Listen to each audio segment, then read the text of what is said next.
Bueno, hola Valeria, estamos acá, entonces vamos a hablar un poco de Ixcanul, esta película guatemalteca. Valeria Greenberg Pla es profesora en la Universidad de Bowling Green. Esto está en el estado de Ojai, Ohio. Ohio. ojai. Bueno, pero es en Argentina. Y digamos, la trayectoria de Valeria se vincula con el Cono Sur por una parte y también con América Central. Y por eso, bueno, te invitamos a que comencemos a hablar. ¿Por dónde te gustaría empezar, Valeria? Bueno, O primero que tal vez, nada te agradezco la bueno, invitación a conversar un poquito sobre Ishkanul, una película muy significativa en muchos aspectos, porque se inserta en muchos debates que tienen que ver con quién hace cine, eh, qué cine es premiado, eh, qué muestra el cine. Ese es todo eso es un circuito de debates importantes. Otro tiene que ver con el lugar de lo indígena y los indígenas en el contexto específico de Guatemala, pero si eso lo ampliamos también en el contexto de la región centroamericana, el istmo centroamericano y más allá en Latinoamérica, que está en el centro de esa película. Otro debate importante en el que la película se inserta tiene que ver con qué es el cine de autor o qué es el cine de artístico o el cine de festivales, qué es el cine político, qué es el cine experimental, y hay intersecciones o no hay intersecciones en esos tipos de cines. Eh, y son relevantes, tienen algo para decir estos cines, o son unos mamotretos aburridos e insoportables que solo ves porque te obliga una profesora a verlo en la clase, o está pasando algo, o están diciendo algo significativo con respecto a alguna problemática. Otro debate en el que se inserta tiene que ver con cuestiones de género, género, claro. porque Ese, Valeria, es un poco el por qué nosotros lo tomamos acá, ¿no? Digamos, en el marco de la literatura latinoamericana en el curso de la Universidad Nacional de La Plata. Sí, lo habíamos tomado también en diálogo mucho con los testimonios de Rigoberta Menchú. Entonces veíamos ahí, ¿no? No sé. buenísimo. Entonces, con esto que me decís, puedo comentar varias cosas que se vinculan tanto con la cuestión de género y qué agencia tienen estas mujeres en la película, la protagonista María y su mamá, ¿verdad? Juana. Um, y a través de ellas, cuál es la agencia y la posibilidad de hablar y de ser escuchadas de las mujeres indígenas, eh, de nuevo, en Guatemala, en Centroamérica, en América Latina, que es también es una cuestión de género, pero es una cuestión también étnico-racial, por así decirlo. Y Y, lingüística, ¿no? perdón, Y también lingüística. y lingüística, que se expresa lingüísticamente, sin ninguna duda. Y obviamente, ya que nombraste la cuestión de Rigoberta Menchú es muy famosa fuera de Guatemala, probablemente debe ser uno de los nombres que cualquiera que no se interese particularmente o sepa nada mucho de Guatemala ha escuchado, ¿verdad? Sí. Um, y tiene que ver con el activismo que ella tuvo por los derechos de, sobre todo los mayas como ella es maya quiché, que es una de las grandes comunidades lingüísticas, es la más grande dentro de Guatemala, hay creo que 2,3 millones de hablantes de quiché. La película está rodada en Cachiquel, son también mayas, se identifican como mayas, pero corresponden a otro grupo lingüístico, el grupo Cachiquel, que tiene aproximadamente 300 o 400 mil hablantes. Este, y, pero, digamos, la visibilidad de Rigoberta, por la cual recibe el Premio Nobel de la Paz, tiene que ver con su lucha por los derechos indígenas y por su denuncia del genocidio, ¿verdad? Que tiene lugar durante los años más duros de la guerra en Guatemala. Pero hay otra cuestión ahí que tiene que ver con cómo cuenta Rigoberta Menchú su historia, ¿verdad? Que la cuenta mediada por una intelectual letrada, que es Elizabeth Burgos, y tal vez esto es algo que ustedes ya han hablado en la, en la materia, en el curso que dan. Y ese mismo problema lo veíamos acá también, de otro modo, ¿no? Sí, acá está ese problema de la mediación, pero de una manera, yo creo, es uno de los logros de la película, que tiene que ver con que Rigoberta Menchú le contó su testimonio a Elizabeth Burgos en español, y porque ella ya era bilingüe, aunque su lengua dominante era el quiché, pero lo pasó por un proceso editorial que hizo Elizabeth Burgos, ¿verdad? Donde Rigoberta, ellas después tuvieron muchos conflictos, terminaron peleadas con un juicio de por medio por cuestiones de quién se llevó el prestigio, quién se llevó el dinero, de lo que salió de ahí, pero también de cómo Elizabeth Burgos manipuló lo que dijo Rigoberta Menchú. Bueno, el proceso de la película es completamente diferente.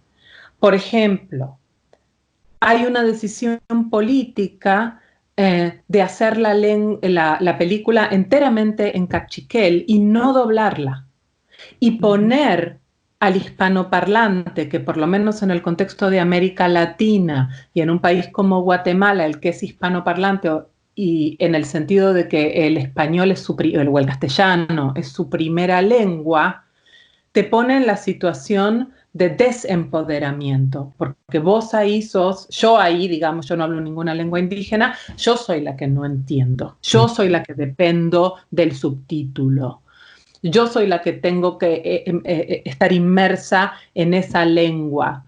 Entonces hay un juego en la película de poner la lengua no dominante y la lengua que en la trama de la película es la lengua sin poder, claramente, porque esa es la realidad del plurilingüismo que vive Guatemala, que pese a que la Constitución y hay ciertos artículos que garantizan y que dicen que bla, bla, bla, que el plurilingüismo, que la herencia maya, en la realidad de Guatemala eso no ocurre. Y si vos querés acceder a los beneficios de la salud, los beneficios de la educación, los beneficios del acceso a la protección legal y muchos otros, tenés que hablar castellano. Ahora, me parece súper interesante lo que estás diciendo, Valeria, porque lo conecto también con otra figura que allí aparece, ¿no? Que es el traductor. Y porque estoy pensando en esta comparación que hiciste con Elizabeth Burgos, que habría que pensar cómo ella maneja la cuestión de la traducción, por lo menos de la oralidad a la escritura, ¿no? Y cómo manipula el texto, cómo allí está jugando, si se quiere, el principio de la buena traductora, o la que se presenta a sí mismo como buena traductora, y acá aparece justamente la imagen, ¿no? Del traductor villano. Sí, traductor claro. Villano, que está también en el testimonio interno de Rigoberta. Claro, claro. Un juego perverso ahí, ¿no? Un poco. Pero es interesante eso justamente, porque claro, el capataz, digamos, que es indígena, pero que tiene más poder porque llega a la posición de capataz y que tiene más poder porque es bilingüe, usa ese capital lingüístico, ese capital simbólico y cultural que él tiene en su provecho y en detrimento de esta mujer con la que se quiere casar porque le conviene, ¿no es cierto? Entonces, es cierto que eso aparece, pero a través de esa anécdota, porque esa es la anécdota, que permite hablar de la discriminación y de los abusos, también aparece la cuestión del bilingüismo como capital simbólico. Y el hecho de que en Guatemala, justamente por el desprestigio que tiene todo lo indígena en ciertos grupos sociales, por la internalización que hay en Guatemala de manera muy fuerte, pero yo creo que esto se aplica a toda Latinoamérica, de que toda cultura que viene de Europa es más sofisticada y superior y que los productos culturales indígenas son productos premodernos, son productos arcaicos que pueden tener tal vez un valor folclórico o pintoresco, o pueden servir para ser funcionalizados en pro de darle el sustrato a una identidad nacional que tiene una raíz o una base indígena, pero nunca son considerados como productos con valor propio. Bueno, acá lo que pasa es que eso hace que la mayor parte de los que hablan español como primera lengua tengan poco o ningún interés en aprender ninguna lengua indígena. Entonces, las personas que han aprendido el español son los indígenas por su necesidad de acceder a los privilegios que el español te da. Pero entonces llegan a un nuevo nivel de privilegio que los pone desde el punto de vista lingüístico incluso por encima de los hispanoparlantes monolingües en términos de capital cultural, que tiene que ver con el bilingüismo. Y esa es una avenida que está abierta para los indígenas. Y es algo que aparece en la película. Y esto me hace recordar algo que quería comentar y que después me fui por otro lado, pero regreso, y es que tiene que ver con lo que vos me decías al principio sobre qué pasa con la lengua y el lugar que tiene la lengua indígena, digamos, acá, y algo en relación, a diferencia de lo que pasa en el testimonio, digamos. Y algo importante que pasa acá, dos cosas importantes son que, y esto es algo que, si mal no recuerdo, Claudia comentó en la conversación que tuviste con ella. El diálogo, el guión, Jairo Bustamante lo escribió en francés, después, porque tenía que buscar financiamiento fuera de Guatemala. Nadie en Guatemala iba a financiar una película con esta temática.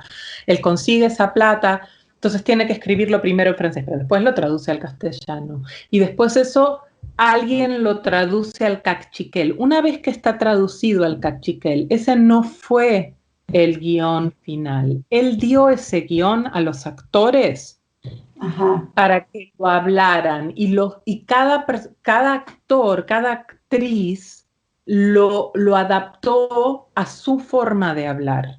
Y esa es la versión que todos después memorizaron.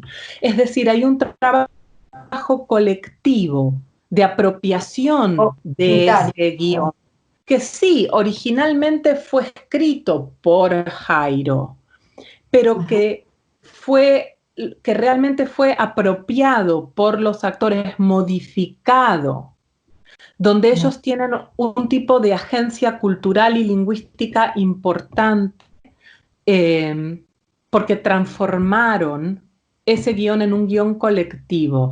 Es decir, que ellos no están diciendo unas líneas escritas por otros, o no están solo haciendo eso. Entonces, es su propia, y además es su propia voz, lo que reconecta. Es algo que el medio cinematográfico permite, es la expresión oral, que está más vinculada con la tradición también literaria maya. Permite poner en escena esta agencia y esta apropiación del texto y este actuar, que es también uno de los temas centrales de la película. Hay un artículo crítico muy interesante sobre la película que escribió Amanda Alfaro Córdoba. Lo escribió en inglés, está publicado en una revista sobre cine español y latinoamericano que se llama SLAC, Spanish and Latin American Cinemas, y ella publicó un texto sobre esta película que se llama algo así como Can Maria Speak, que trabaja desde la idea de ¿puede hablar el subalterno? ¿O cuál es la agencia del subalterno? Y analiza esta película en relación con esta cuestión. Porque, bueno, hubo también algunas voces de historiadores mayas que dijeron, bueno, a ver, ¿por qué esta película? ¿Quién la escribe? ¿Por qué caen estereotipos donde no los indígenas, los indios aparecen borrachos, son bolos, creo que así es la frase de, ¿no? Bolo, sí, bolo, bolo. Bolo el choborra es el bolo el bolo. en Ahí hubo como también algunos que, digamos, discutieron la agencia, esto que estamos trabajando es la agencia, ¿no? De quién tiene la voz, que, a ver, yo creo que también siempre es complicada y, bueno, si el director no hubiera conseguido, no hubiera hecho el texto en francés, si hubiera conseguido ese dinero, no, en ese sentido hay también una estructura similar al testimonio, una estructura de base similar al testimonio de Rigoberta Menchú, donde ya sabemos, los países centrales consiguen la plata porque esto no lo podría haber hecho esta misma comunidad, o hubiera sido más complicado que lo hiciera desde el comienzo la propia comunidad, y si siempre ahí hay, digamos, ahí hay vínculos, alianzas, digamos, ¿no? Esta cuestión del intelectual solidario y toda esta cuestión. Pero sí vi que había algunos historiadores mayas que se quejaban de en qué medida había una insistencia en estos estereotipos del indígena.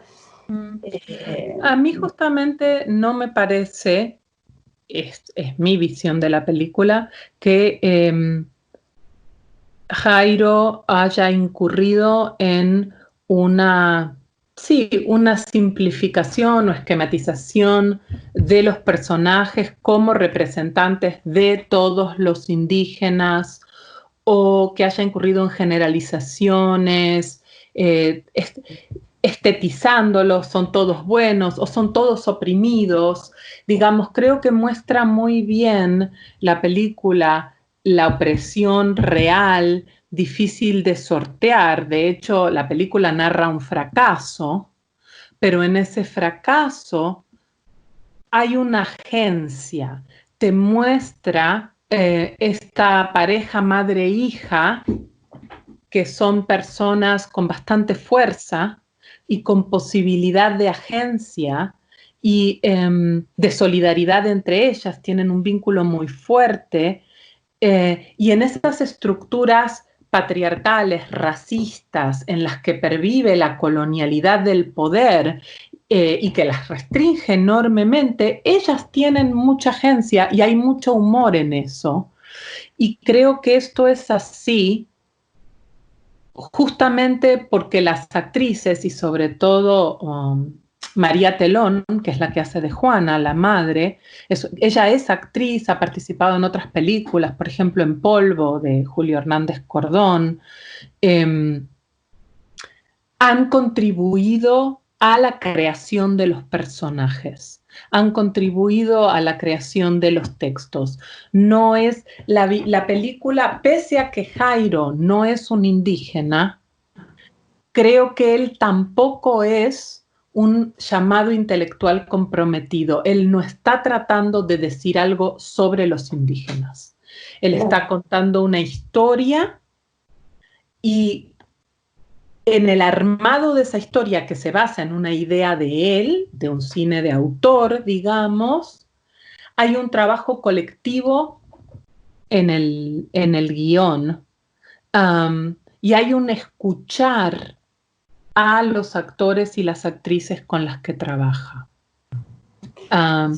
Estoy de acuerdo, y me parece que esto que vos estás percibiendo, digamos, que no hay estereotipos, que no hay blanco y negro, ¿no? Se ve en muchas perspectivas. Me parece que la cuestión de la naturaleza, ¿no? Entre el volcán, el sembrar, la posibilidad de sembrar y de que crezca, las serpientes que digamos, la plantación, bueno, como te dije, el volcán, digamos, todo ese territorio de repente da sus frutos, de repente castiga a los habitantes, ¿no? Allí no hay un locus amoenus, por decirlo de algún modo, ¿no? Sí, pero también hay lo que Jesús Martín Barbero llamaba una modernidad discontinua. Claro. Yo no creo que la película esté mostrando a un maya premoderno. Yo creo que rápidamente uno se da cuenta de que es una película contemporánea y eso es importante en la película. Eh, en el sentido de que hay la situación de casi de esclavitud en las que viven los indígenas mayas, que en una situación de peonaje, ¿verdad? En una situación de total dependencia con los finqueros, que uno lo puede teorizar desde la idea de la necropolítica, ¿verdad? La idea de que ese orden finca no los reconoce como sujetos.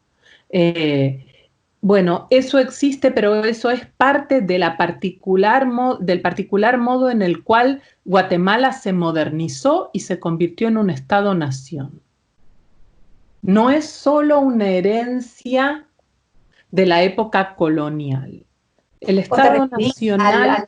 al cruce entre, digamos, esta idea de también García Canclini, ¿no? Cómo entrar y salir de la modernidad, cómo hay muchas temporalidades superpuestas, dialogando, acomodándose, entonces uno ve estas diferencias entre un Estado, ¿no? Que parece que está situado en la ciudad de Guatemala y de repente esta zona más rural, y cómo son temporalidades y lógicas en todos sentidos, culturales, lingüísticas, de trabajo, ¿no? Que divergen mucho entre sí, que se van acomodando a su manera, digamos, ¿no? Sí, me refiero a eso. Qué bueno que se te haya venido a la mente la perspectiva de Canclini sobre eso, porque hay una posibilidad de entrar y salir, como vos decís, y eso es algo que la película muestra cinematográficamente, si hablamos un poco de la materialidad de la película, porque la película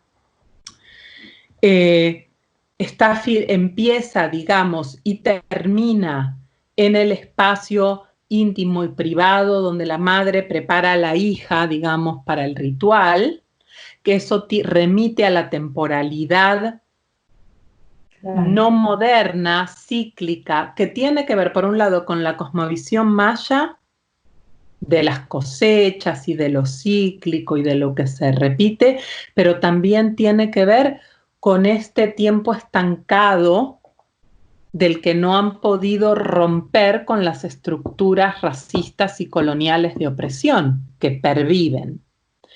Pero hay la escena, que es una escena importante en el tercer acto de la película, digamos, es donde se sale al espacio de la nación, del Estado-nación, que es el espacio del hospital, el espacio del lugar de la policía, ¿verdad?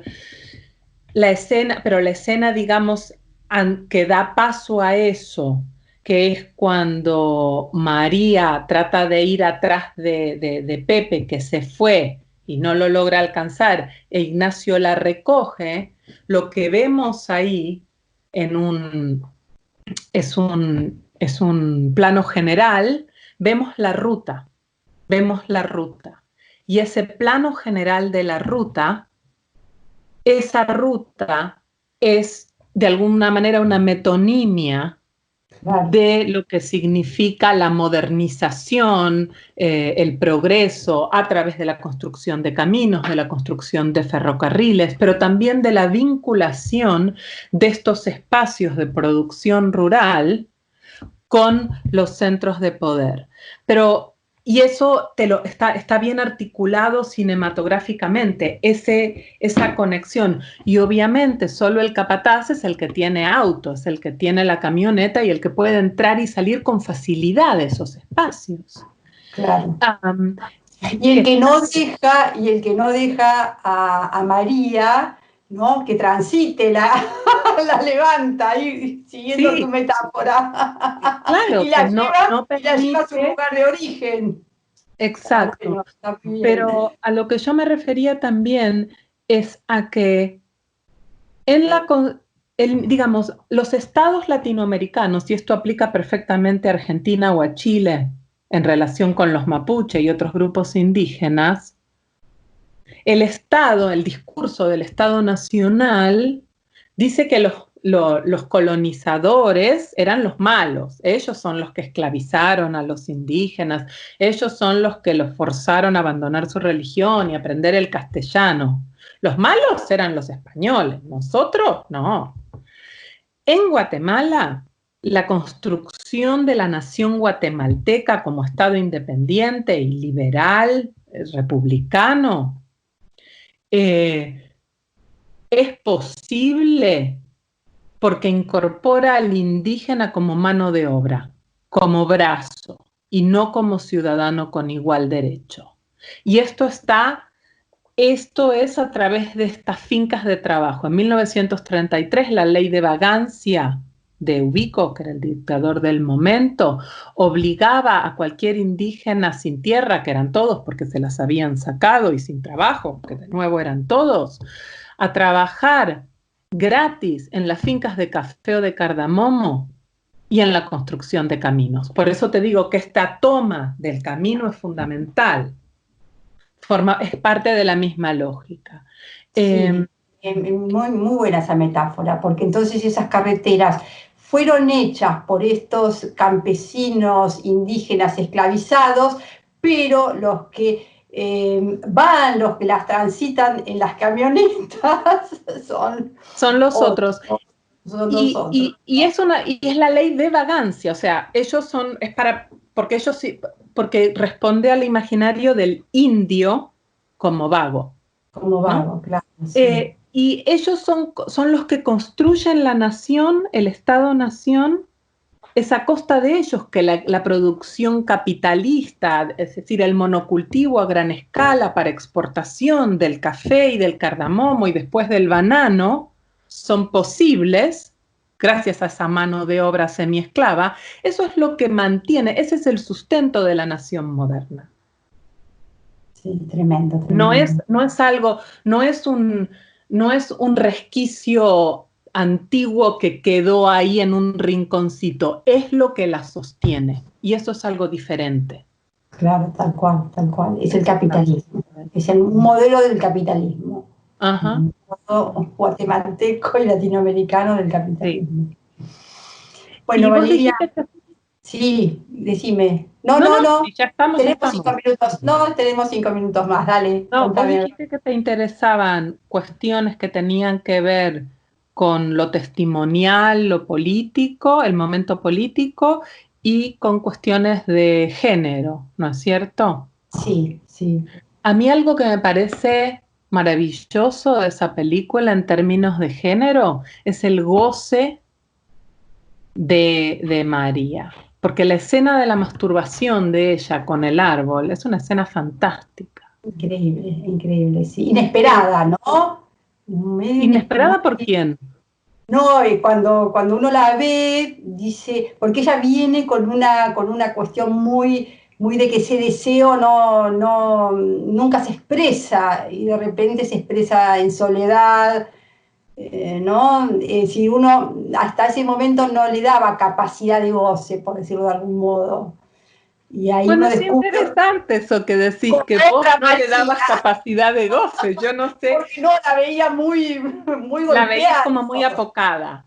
Sí, muy, Ella es muy, muy sumisa, digamos, muy sí. Y respetando todos, lo que dice su mamá o lo que dice no, Pepe. pero no solamente eso, sino que su vínculo con Pepe me parecía un vínculo en ella incluso Sumisa. guiado por el interés de irse, no sé si tan sumiso, porque ella quiso por todos los medios también un poco manipularlo y hasta entregarse a él, digamos, tener un acto sexual para que él la lleve afuera, ¿no? Pero No, no porque ella quisiera estar con él. no, esa escena es bien abyecta, ¿no? Porque ahí está Sí, él, borracho, están orinando, es sí, una escena No, entiendo lo que decís, pero esa película muestra con gran naturalidad, si se me permite decir esto, de una película hartamente pensada y elaborada, de una manera orgánica, el goce y el placer de este sujeto. Ella es un sujeto que tiene, y en su subjetividad como mujer y como mujer indígena, juega un rol importante su relación con su madre, eh, con quien tiene una gran complicidad. Y, y la película nos descubre eso en un contexto donde siempre los personajes indígenas son personajes folclóricos o personajes prototipo del oprimido o de lo que fuere. Y acá está pasando otra cosa de una manera bastante inteligente. Y en la conversación que tuviste con Claudia, vos decías que te parece una película feminista y yo concuerdo con vos. Creo que hay muchos momentos feministas y esto nos permite pensar también el feminismo más allá de lo biológico. Claro. Y desasociarlo de esta categoría que siempre me pareció absurda de escritura o cine de mujeres. ¿Qué es eso? O escrito por mujeres o hecho por mujeres, ¿no? Y una parte del feminismo de la película creo que tiene que ver con el trabajo de estas dos protagonistas, que yo creo, y tal vez es un poco delirante, que hay una reescritura un poco de algunos aspectos del Popol Vuh, que es el Popol Vuh es el libro sagrado, podríamos decir la Biblia, de los mayas. Es uno de los pocos documentos que no fueron destruidos, que fueron preservados, y aunque fue escrito usando el alfabeto latino, pero fue escrito en quiché, y después fue traducido a muchas lenguas, bueno, no importa, pero el tema es que la historia que cuenta el Popol Vuh, yo no sé si ustedes lo han visto, lo han leído, lo han mencionado en esta materia. No, en esta oportunidad no. Hace unos años más. Si tus alumnos, si ahora si los alumnos han trabajado con este texto por algún motivo. Bueno, algo bien cortito. Hay los protagonistas del Popol Vuh son los hermanos gemelos, que son los que van a Xibalba, que es el inframundo, donde viven los señores del mal, y los van a vencer. Los señores del mal mataron a los padres de los gemelos y ellos los van a vencer en el juego de pelota. Pero lo interesante, lo que a mí me interesa, es que la madre de ellos, que se llama Ixquic, es una muchacha que es la hija de uno de los señores del inframundo que tiene una inmaculada concepción como la Virgen María, porque una calavera le escupe saliva en la palma y ella se queda embarazada, sube a la tierra y la abuela de los chicos le dice, no, vos, ¿qué te escupieron? No, vos lo que pasa es que hiciste lo que no debías hacer, esos no son mis hijos. Y ella después hace un milagro, lo que nosotros en la tradición occidental llamaríamos un milagro, que hace que crezca el maíz, que es el símbolo de la vida, y ella se da cuenta de que sí realmente está embarazada de quien dice, bueno, va a tener a los hijos. ¿Para qué digo todo esto? Porque yo creo que María es de algún modo una Ixquic. Ella es una embarazada. Y sus hijos no son dos, pero es una, y es mujer. Y es algo importante en la película. El diálogo final, y uno de los pocos diálogos de María, ella le dice, ella lo corrige a su padre, que le dice, bueno, él seguro que ahora está hablando inglés. Y ella le dice, ella, ¿para qué va a hablar inglés si nadie la entiende? Ella. O sea, digamos, yo creo que hay una tenue reescritura de este personaje mítico, de esta mujer embarazada, de cuyo vientre sale quién va a poder lograr un cambio que tal vez ella no puede lograr. Y está reescrito en femenino, porque es una hija la que ella tiene. Y ella también, como la Ishkik del Popol Vuh, tiene que probar, ¿verdad?, que efectivamente ella está embarazada, que sí le robaron al hijo, que el ataúd está vacío. Y eso me parece también un toque feminista, digamos. Muy interesante. Además, otro vínculo con Rigoberta Menchú, ¿no? Quien pone constantemente ahí referencias a... Bueno, ese es un artículo que nos debes, Valeria. Escribir ahora. Bueno, Valeria, listo, te agradecemos. La charla fue estupenda, ¿no? La verdad. Así que nos seguimos comunicando, ¿te parece? Dale, muchísimas gracias y espero que disfruten de la película y de las discusiones. Bueno, chao.